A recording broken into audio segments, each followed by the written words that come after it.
ఈరోజు భారతదేశంలో డాక్టర్ బాబాసాహెబ్ అంబేద్కర్ గారి కాలంలో రిజర్వేషన్ల కోసం వేసిన సైమన్ కమిషన్కు ఎంతైతే ప్రాధాన్యత ఉన్నదో ఈరోజు షమీమ్ అఖ్తర్ గారి నేతృత్వంలో జరిగిన కమిషన్కు అంత ప్రాధాన్యత ఉన్నదనే విషయాన్ని మేము స్పష్టం చేస్తున్నాం.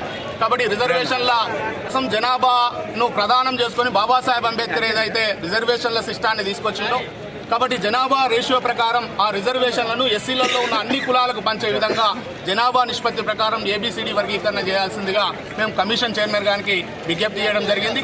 ఏబిసిడి వర్గీకరణ లేకపోవడం వల్ల దాదాపు ఈ ఉమ్మడి రిజర్వేషన్ విధానం వల్ల మాదిగ ఉపకులాలు తీవ్రంగా నష్టపోవడం జరిగింది.